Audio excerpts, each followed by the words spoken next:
Welcome to the Anti-Noise Experience, podcast endurance noise random musings. It's Thursday, September 3rd, 2020, 1:30 in the afternoon here in Bakersfield, California. Still nice and smoky and hot.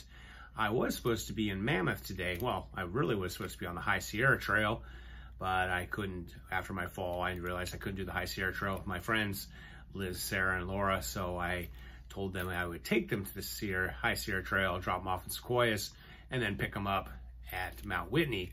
But then the fires came and it got super smoky. And so unfortunately, this past week, they decided to not do that hike for health-related issues, obviously. Plus, the rangers aren't going to be out there. They're helping with the fires. And then lastly, and one of the things that was kind of my big selling point was you're going to go up there and there's usually spectacular views and all you're going to see is smoke and you're not going to see the lakes. You're not going to see the majestic mountains. And so the plan ended up, they decided maybe they'd go up to Tahoe, Mammoth area and do some hiking. And my friend Liz was planning on doing it. But then this morning we just decided, she decided to call it off. And so instead of spending a couple days up in Mammoth, which I really love, I went up there in 2008 when I coached Bakersfield Drillers and spent 5 or 6 days up there with the team.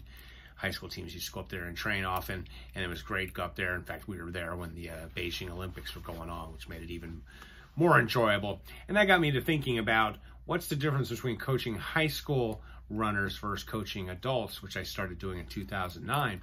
And the one thing that you really realize with adults is most adults did not run in high school or earlier years. You know, they played other sports, or they didn't play any sports.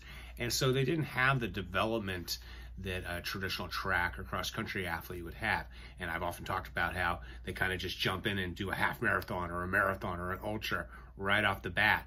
They don't start with, like, say, like I did with the 800 and then move to the mile, the 2 mile, and do all that kind of stuff. So they're missing a big part of not only just the training aspect of it, they kind of just get into, or they get into running to lose weight or fitness, that kind of thing. So they don't understand a lot of the training concepts. And one of the things that really comes down to it too is they end up never really being taught any drills, like how to properly warm up, running technique.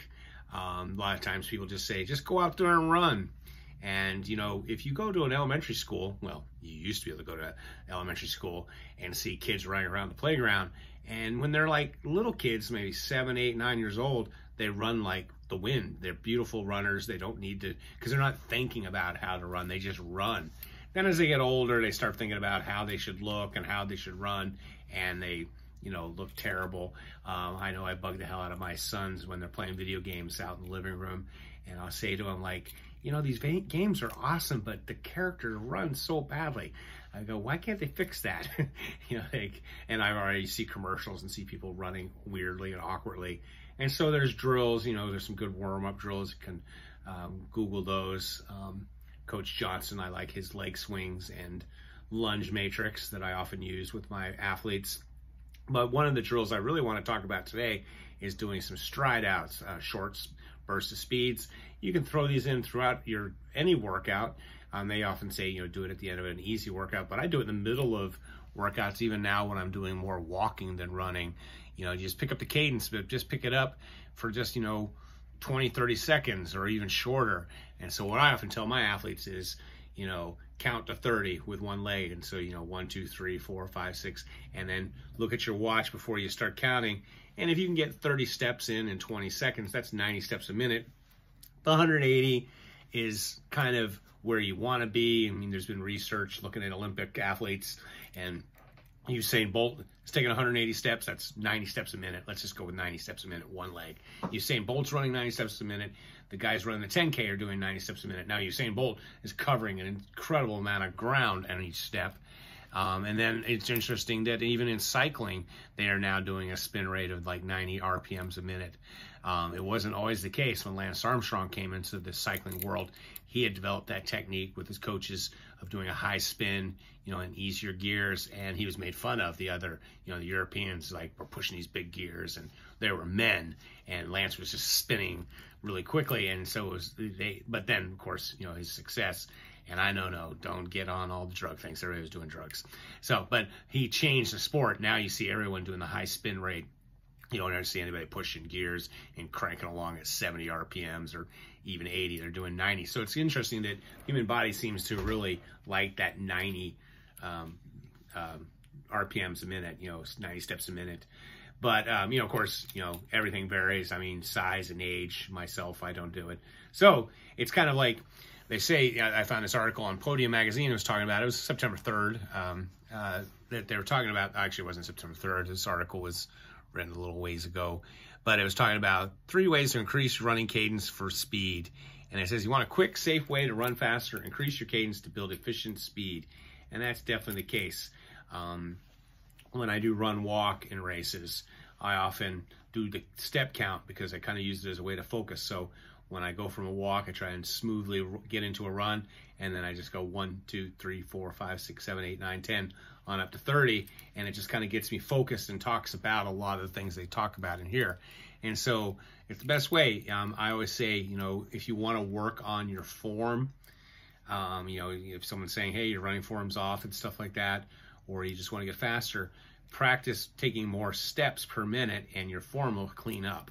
A lot, like this article says, a lot of distance runners, when they start, they often think about the long strides, and so they do the long strides and then they overstride, and that came out, the whole barefoot running, talking about landing on the balls of your feet. Well, the reason barefoot running or, sandal running works is because if you overstride, you just get so beat up you can't run. I mean, just try and run and overstride, and you just get, when you're landing your foot in front of your knee, you're just pounding and pounding away. So you want to keep your feet underneath your body, and when your feet are underneath your body, you want to be straight and erect and using your arms, and we'll talk about this in a minute. But so your beginning runners, they try to do this lumbering, big overstriding, like they see Tom Cruise or people in movies running like that, and it looks ridiculous.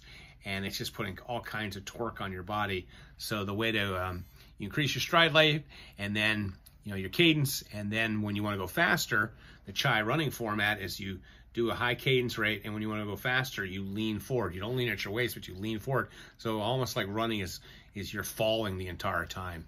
So that's kind of the idea, is that you just want to pick up your cadence. And, of course, the human body, like Jeff Burns here in the article says, is good at optimizing itself. But the problem is if you're only doing easy, slow miles, it optimizes you for that. And you should do a high cadence even when you're going slower. You're just taking shorter strides. So running, what you do is you're trying to do the same cadence all the time, say 90 steps a minute. If you want to go faster, you lean forward, and when you lean forward, your stride increases, but you keep that high cadence. And you can say, oh, well, I can't do that. Well, my oldest son, who ran for me at Bakersfield High, he's 6'2", but he has like a 40-inch inseam. But we trained and coached him, and he did the endurance work so that he could keep that 90 steps a minute stride. And so when you got those big, long legs and they're spinning that quickly, and you could see it, he'd be running against smaller, shorter competitors, like a little 5'5" kid, and their legs would be in sync. Now, Krisher, of course, if he's got them big, long legs, he's like Usain Bolt more. He's taking up a lot of ground. And I do it myself, even when I'm doing the 14, 15-minute miles, keeping my feet underneath me, keeping a high cadence. And it just is a great way to improve your form, makes you run properly. It also keeps you from getting injured because you're not constantly reaching your feet. You're falling and pushing in the back. And it says, so like you said in the article, it's like you've got to train yourself to do this. So throw in some strides every once in a while. And you're not doing these where you're trying to pull a muscle or all out, where you get to the top of the staircase like Sylvester Stallone, like, yes, I've done it. It's just smooth, efficient, feel relaxed. Think of look at watch videos of the Kenyans and Ethiopians and just see how calm and relaxed they are. And that's what you want to feel. And you're not straining. You're not like no pain, no gain, all that kind of crap. So, the 3 things they talk about is high cadence stride outs, and you're just kind of building neuropathic ways, your muscle memory, and just learning how to run fast and efficiently. And you're never going to learn to run fast and efficiently unless you try it. But here you're only going to do maybe 10, 15, 20 seconds at a time. Do half a dozen of them, and throw them in a few times a week. And you'll be amazed at how you'll end up getting faster. You pick up your cadence, and you'll just do well. One of the ways that helps you with the cadence is don't think about picking up your feet. And I've just kind of always done this. You move your arms. You know, think you want to go faster, move your arms, but don't have them way out in front like this. Move them, get that big back pull, which will make it so that instead of reaching in front and pulling your body, you're pushing off. And when you do the fast arms, it makes you stand upright. You know, you're in a more upright posture. So you want to have your center of gravity over your feet. You know, and I'm 250 pounds, and I'm never injured except when I fall on John's Burger Grease, which they again have spread over the sidewalk. Really pisses me off. But I don't get injured, and one of the reasons is because I'm constantly every day working on my form, walking or running. Even when I'm going slow, I'm always thinking about it. I'm doing mental checks. How am I doing? What am I doing? And people are always been amazed, like, how do you not get injured? I'm like, well, you know, I keep my center of gravity, and I got a big center of gravity.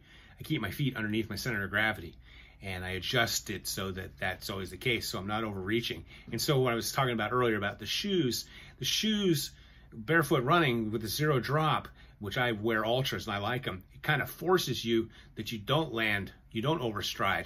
The big shoes with the big heels that allowed you to overstride, and the heel took the pounding, and Nike gets blamed for putting on those big giant heels, and then you just pound away.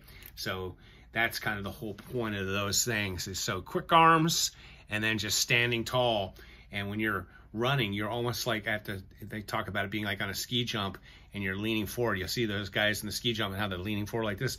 Well, when you're running like that, but you're not bent over your waist, it's, you know, from your hips, a straight line, and you go faster. In fact, it says that when you're running, when you eventually stop, you almost have to pull back so you don't fall over, you know, because running is just controlled falling, is what many people say. So try out these techniques. If you'd like a link to the show notes, if you come on one of my Patreons, I put in the show notes there. And as always, stay healthy, be boring, not epic.